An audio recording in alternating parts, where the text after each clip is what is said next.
Another day, another showcase.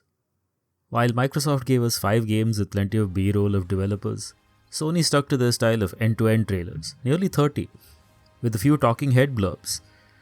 Not everything was new, nor of interest to me, so I won't go over every last trailer, but here's what caught my eye: Shinobi Art of Vengeance. I was a Mega Drive kid, and Shinobi was a Sega flagship, both at home and in the arcades. To finally see a new entry with such great art from the developers of Streets of Rage 4, a favorite of mine last year. Wow. Honestly, August 29th can't get here soon enough.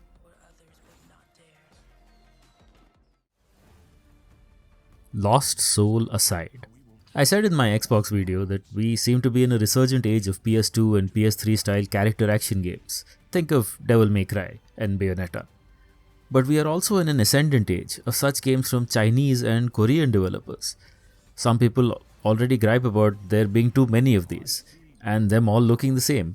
But I'm more optimistic. Chinese game dev in particular is growing from strength to strength, aping to some extent Japanese anime aesthetics. But I do see them slowly finding their own identity. Directive 8020. I wish I was enough of a horror fan to play Supermassive's games.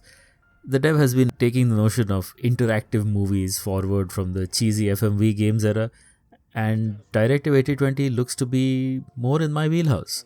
Horror, sure, but with a science fiction backdrop, which always appeals to me. This might be the one of theirs that I end up playing. The Midnight Walk. We've come so far from the days of Clay Fighter and the Neverhood. The Midnight Walk is also made using stop motion animation, but I'm guessing here that instead of photography, they've 3D scanned in all the assets? Ridiculous. Also, extra marks for Best Studio logo.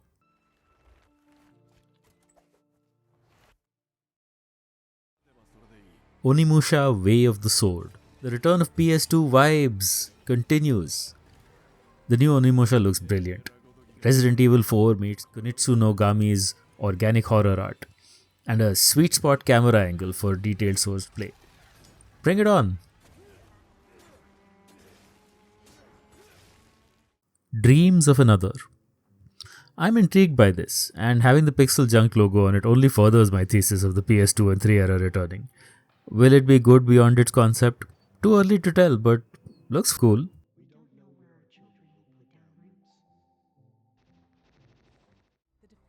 Days Gone Remastered.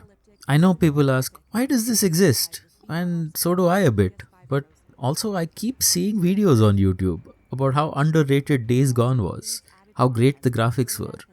And I did enjoy the Horizon Zero Dawn remaster. Well, they're doing the same $10 upgrade plan here. So grab a disc copy of Days Gone for cheap now. If it gives an underrated game a second shot at glory, sure, why not?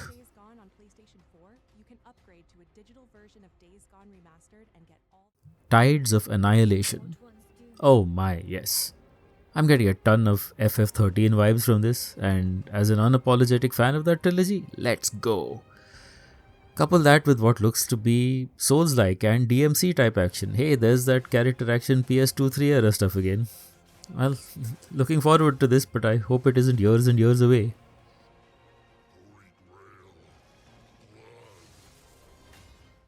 Mind's Eye.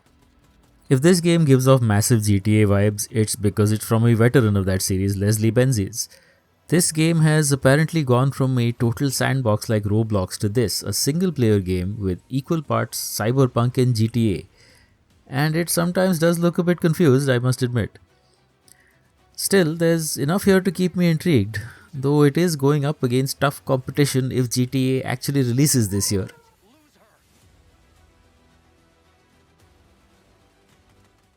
Saros. I don't think that sci-fi bullet hell starring an Indian origin protagonist was on my 2025 bingo card, but here it is. It looks cool as hell. Housemarque doesn't seem to be straying too far from their shooter roots. They say there will be gameplay later in the year. Let's hope that it's as surprising.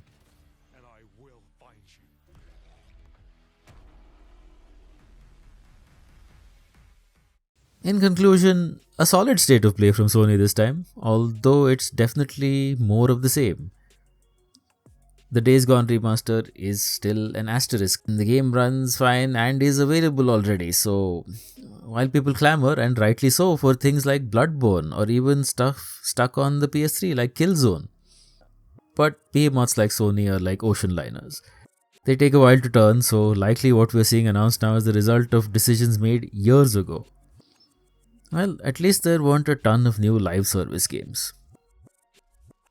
This has been Weirder, and I've been Vishal.